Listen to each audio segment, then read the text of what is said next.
And watch these two decks in action. Greg Matthews on your left, Forrest Boire on your right. Eldrazi Taxes versus Elves here in round number 12 from Indianapolis. I love a good brew.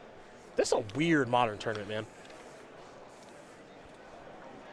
Caves of Koilos is where we're going to start here for round 12. A Pendelhaven into a Nettle Sentinel here for Forrest Boire. For Matthews, a land. It's one of those MPS lands. I haven't seen those in a while. And now Tidehollow Sculler. So I think one of the critical cards for Matthews in this matchup is Wasteland Strangler. He's going to need a mixture of pressure and removal to keep Elves off balance and end the game before cards like, the card advantage elements of the Elves deck become overwhelming. Tidehollow Sculler is one of the better cards here, as it's a form of disruption, and it's a clock, and it's an enabler for Wasteland Strangler. Took Heritage Druid. So that thing's gone. There's still a pretty good hand over there for Boyer, however. He's got an Elvish Archdruid, I believe another Nettle Sentinel, Caverner Souls, all that stuff. Here comes Nettle Sentinel. Predictably, no blocks here from Greg Matthews. I do like the little combo, Wasteland Strangler and Tidehollow Sculler. Oh, yeah. Pretty sweet. How do you feel about Relic of Progenitus, Wasteland Strangler? Combo. We already know about Thought-Knot Seer, Wasteland Strangler. Another combo. What about Flicker Wisp? Another combo. Yeah. Little clunky. But that is sweet if you get that going. Here's Wasteland Strangler. Gonna take out the Heritage Druid and now the Nettle Sentinel as well. See, with Wasteland Strangler, and there's the battlefield. You may put a card an opponent owns from exile, which Tidehollow Sculler does. Smooth. Into the graveyard. If you do, target creature gets -3/-3 until end of turn. What's also nice about this, besides it being a clock and a form of disruption, is now Matthews has to care a lot less about trading off his Tidehollow Sculler in combat, because the card's not going to come back to Boyer's hand. Yep. Giltleaf Palace will bring in a Darwin's Elite, which means an elf token will be joining the battlefield in just a moment. One of the things, however, that Elves is always good at is just putting a bunch of creatures on the battlefield. It's hard to pick apart with just removal spells, which is why Matthews also needs to be pressuring him the whole time. Yeah. Elvish Visionary came into the red zone. No blocks there from the Wasteland Strangler thanks to the Pendelhaven. So Matthews falls down to 16. But really, Matthews' threats, they all fit the bill here. You have Tidehollow Sculler, Wasteland Strangler, Thought-Knot Seer. Pretty much everything he brings to the table is some form of pressure plus disruption, which is a good mixture to have against Elves, assuming that you don't have sweepers to try to manage the game that way. Here comes Tidehollow Sculler and Wasteland Strangler. Now, this is an interesting tag, right? Because this Elf can jump in front of the Tidehollow Sculler, and then Pendelhaven can do its thing. And that's exactly what's going to happen, so 3 damage will come through. Maybe this is what Greg Matthews wants to have happen. We'll see. Matthews will take a point. Another Sculler. There's a Nykthos, an Elvish Archdruid, and a Nettle Sentinel. So the Archdruid's going to go down there. So now the question, if you're Forrest, is am I going to be able to draw one of my payoff cards? So we're talking Court of Calling, Lead the Stampede, Collective Company, stuff like that. Those cards would be great to draw here, but the thing about the Elf deck is it can be fine just kind of damage racing. You know, Matthews' deck does not put on all that much pressure. So Pendelhaven plus being able to go wide plus 2 power creatures that line up fine with Matthews' attackers and blockers. Even if he doesn't find a payoff card, he's not out of this game. Of course, finding an Elvish Archdruid or a Collective Company would make this much easier. Here come the beatdowns. There's a block. I think we'll see a Path to Exile here. Probably, yeah. Well, that's a very dodgy block otherwise. Yeah, not the best one there if there's no path.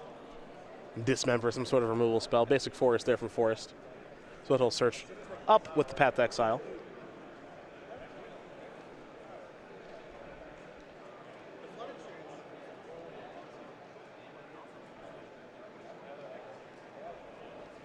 So after that, we'll see what comes in the second main phase. Now remember here, this Elves deck that Forrest is playing, he does have black mana in the deck, and that is mostly for Shaman of the Pack. A couple sideboard cards as well. But it does have a bit of a combo feel to it at times. And the Elves deck can play in a multiple different respects depending on the matchup.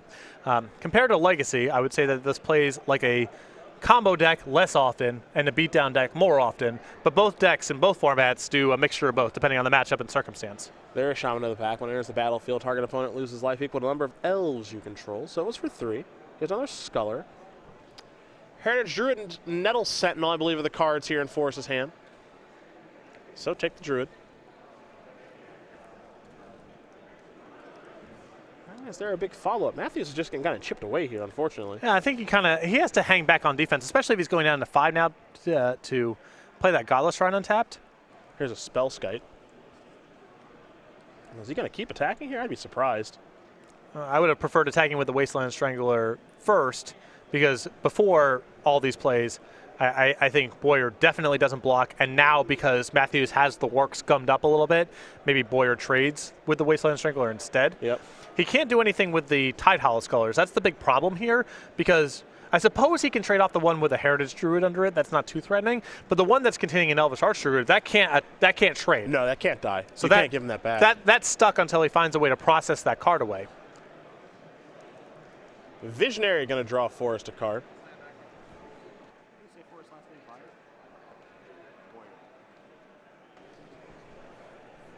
I mean, this is not a bad spot for Matthews to just sort of hang back here.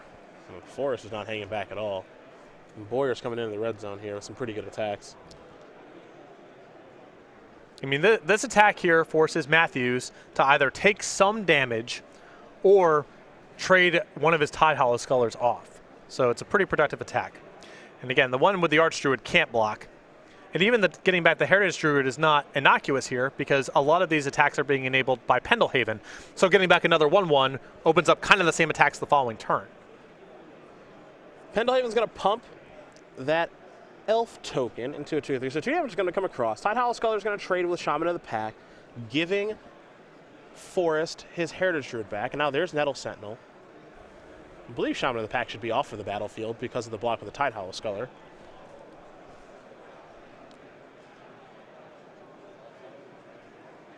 Yeah, so that should be gone. They've fixed that. Matthews, this is an Elves game that we don't see a lot of. Ghost Quarter's not bad, actually.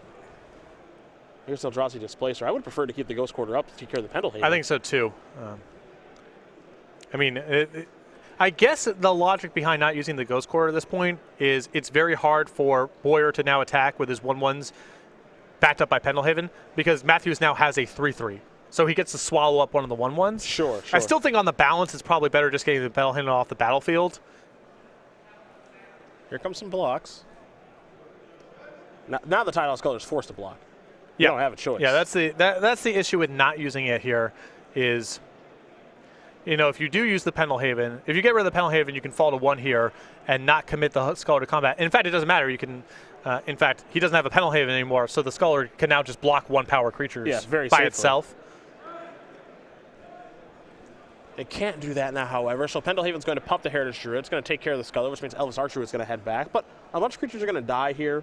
And I guess, you know, the argument for this as well from Matthew's side is, well, now he has Displacer against Archdruid, which contains a lot of it. He can tap it to prevent the mana, and he's got the size in play to prevent the Crusade from mattering all that much. Time to draw. This becomes a game all about... I mean, Displacer is going to try to take this thing over, right? There's a shambling event. Displacer can displace the token to start. Yep. And then go from there. I mean, he's trying to hang on for dear life right now. There's a Forest. I suppose Archdruid is turning off the Pendelhaven right now. Yeah. Here come the Knuckleheads.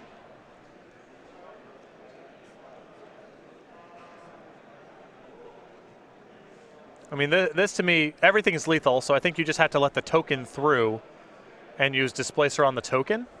I don't want to use it on the Elvish Visionary. Yeah, the other issue with this is lethal, so you got to do something. Oh, here's Collected Company. That was a good draw. If you get rid of the Elvish Archdruid, suddenly Pendelhaven's back in the equation for lethal. Yep. You don't want to be displacing a Visionary, as you mentioned.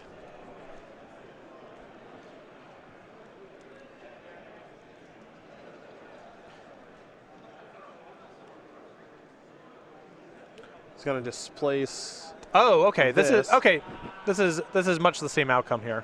Well, but does he have something to remove to actually strangle something? That's the thing, right? Like if he's got nothing to remove to -3 something, then that's the issue. I mean, if he displacered it, I assumed he had something. Yeah, I mean, I hope. Pierce, the answer is no. All right, now this is just with Azuri showing up. Yeah, this is easy mode now. This is nonsense now. None of this even matters. And that's going to be more than enough to get it done. So Forrest Boire is going to win game number 1 here over Greg Matthews. Elves up a game here over Eldrazi Taxes. Though, for what I felt like Greg had the tools to win that game. I mean, the Ghost Quarter play, I think that I would have gotten rid of it. There's some justification for not doing it because he's 1 land away from having double Displacer activation, which might be better than getting the Pendelhaven off the battlefield. Also, Pendelhaven's legendary, so if you blow up the Pendelhaven and he just draws another one, it's kind of the worst case scenario. But I agree. I think there was a way to manage his life total in those blocks a little bit better than he did.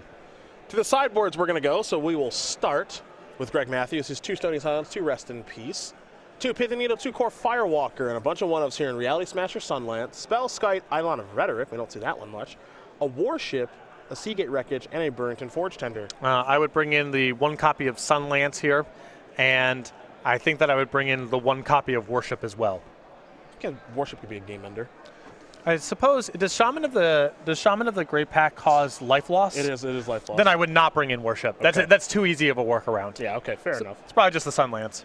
For Forrest on his side, 3 Kitchen Finks, 3 Quarter Calling, 2 Fracturing Gust, 2 Scavenging Ooze, 1-ofs here in, I like this, Elvish Champion, Spellskite, Malaria, Reclamation Sage and Viscerator, so he can backdoor into the combo, which is awesome. I don't mind trying to backdoor in the combo against a deck that's, I mean, most of Matthew's ways of controlling the battlefield, it's not really with removal, it's just sort of managing combat. So I like backdooring the combo here quite a bit.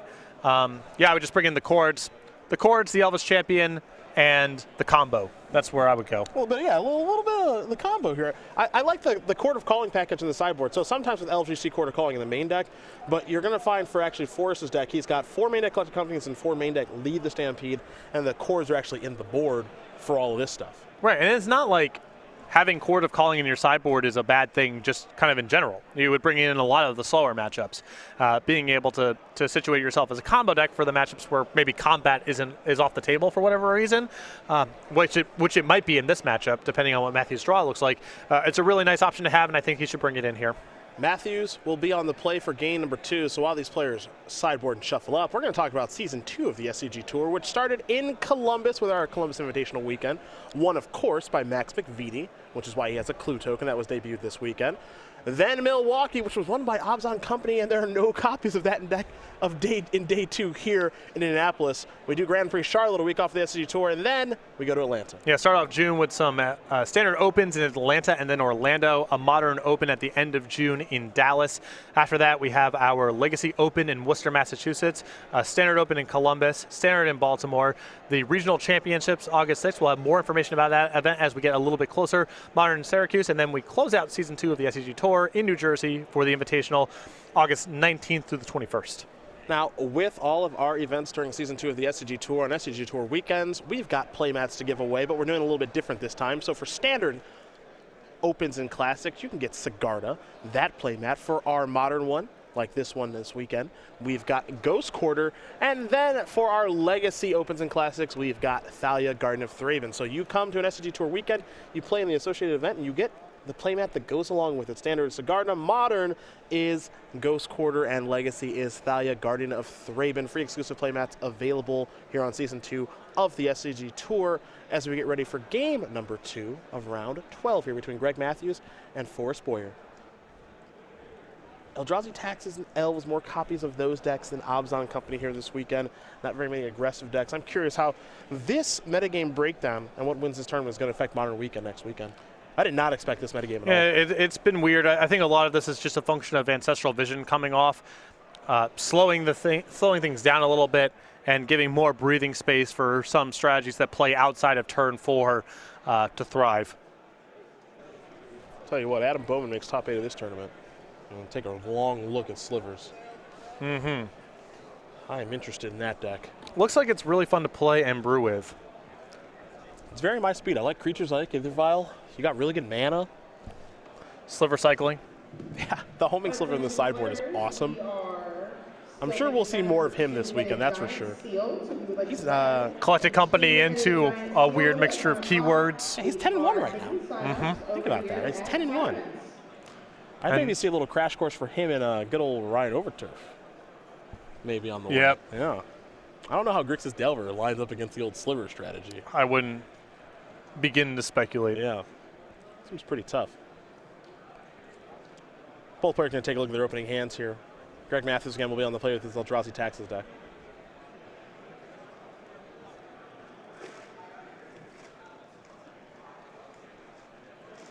See if he's happy with the 7 cards he's looking at. Giving a long look right now.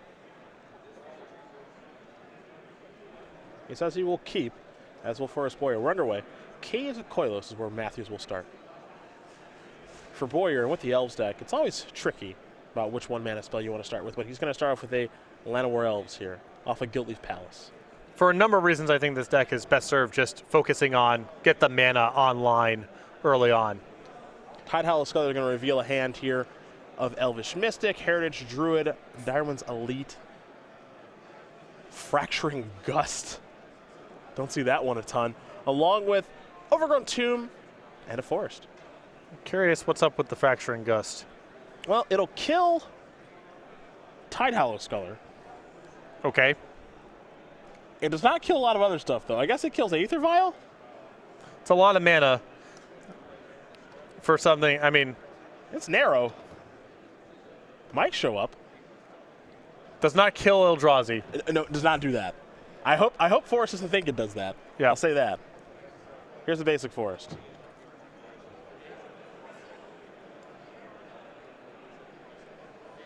An Elvish Mystic and a Heritage Druid. And just pass the turn back. We know he's got Fracturing Gust in hand. Another land. Not sure what the draw step was there for Boyer, however, as we head back over to Greg Matthews. Who just drew an Aether Vial, so getting paid for that Gust. That's right. Wasteland Strangler. Goodbye Heritage Druid. That's a combo. That is a combo. I do love that portion of this deck. I will say that. Yeah, it does reliably enable Wasteland Strangler, and Tidehollow Scholar is one of the best cards you can pair with it. Looks like Azuri is here. One of the best payoffs for this Elves deck is Azuri. Maybe the best payoff. This deck can generate a boatload of mana. Not hard to overrun your opponents twice with that +3/+3 and trample effect. It's really the lone big Nykthos sink in this deck. Yeah. There are 2 copies of Nykthos in Elves.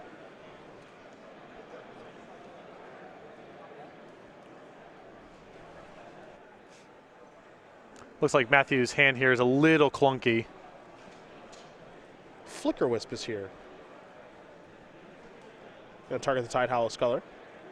Tidehollow Scholar is going to come back. Fracturing Gust is what it gets to take. Bang. Yep. Guiltleaf Palace just hanging out in the hand for Forrest Boyer. Standard classic players. Your parry. But I think that Matthews needs to be attacking a bit more aggressively because he can't block. Azuri makes blocking so hard. Yeah, it really does. Between regeneration and just +3/+3, right. Yeah. It's just not really a very good option.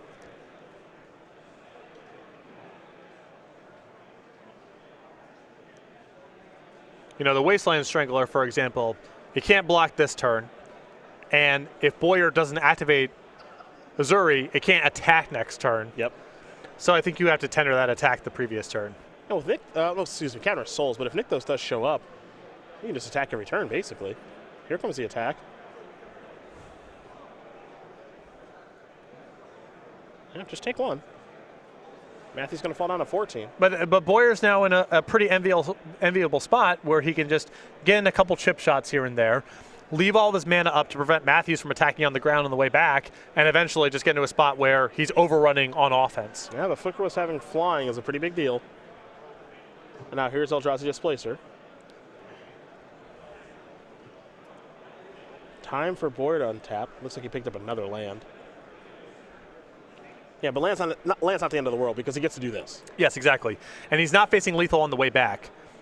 This attack is worth 9 with the Azuri and 4 power and plays 13. So this is lethal. Matthews has to block, and his blocks are going to be chump blocks. Yeah, that's the magic number right now.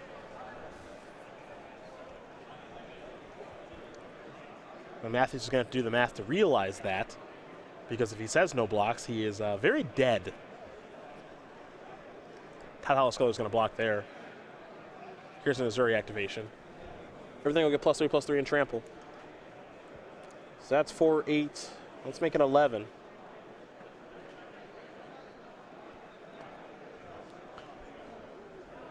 Fracturing Gust back in the grip. Matthews, I believe, should fall down to 2. So he head his way. And look at the lands in play. Any black or white spell costs a life here too, because he's only got Quetzalcoatl as colored mana sources. Yeah, that's part of what this deck has to do with its mana base, unfortunately, because it is playing Eldrazi spells. You need Quetzalcoatl to be able to operate. So even trying to manage this game with Eldrazi Displacer is going to be really challenging because he doesn't have that much life to work with. The round will begin in approximately 1 minute. I think last turn, Matthews needed to just block in such a way to try to get the Azuri off the battlefield. Some double blocking. Because Boire didn't have enough mana to overrun and regenerate. And it can't even regenerate itself. Right. That's the other thing, too. Regenerate any other elf. Flicker Wisp is going to come down. You get to attack, and then end of turn, you get the Flicker Wisp out the Azuri, so it'll come back on Forrest's end step. So that could actually just be the plan for a long time. Well, you know, that's all of your mana, though. That's 3 mana a turn to be doing this. Oh, I don't love it, but it does prevent him from dying. He's got a 5-turn clock, and now even every random 1/1 that Boire draws is a big deal too, because Matthews has to commit all of his mana to containing Azuri, try to chip in the air with Flicker Wisp, and every point of damage it possibly gets him over the finish line. Well, Path is nice. Path will take care of Azuri and allow Force to search up a land if he has one to search up. In the meantime, he did activate Azuri to give all his creatures +3/+3 and trample. But Path is a solution to the problem. But that should put Matthews now on 1. Yes. He had to pay for it with Quetzalcoatl. Now here comes Flicker Wisp. But doesn't Boire have Fracturing Gust as the last card in his hand? Yeah, this attack just kills him now because Fracturing Gust kills the Spellskite. Yeah, it does kill the Spellskite, and then it's a lethal attack. So Forrest Boire is going to win this match here over Greg Matthews, 2-0. Elves going to take care of Eldrazi Taxes, and for Forrest Boire, his Elves deck, 10-2. The much maligned Fracturing Gust. I've played against Deal and lethal. I've played against that one and lost that one a lot, so there is that. Probably not in this particular matchup. No, I've not played either side of this matchup, but I have lost to Fracturing Gust quite a bit. So that puts a close on this particular match.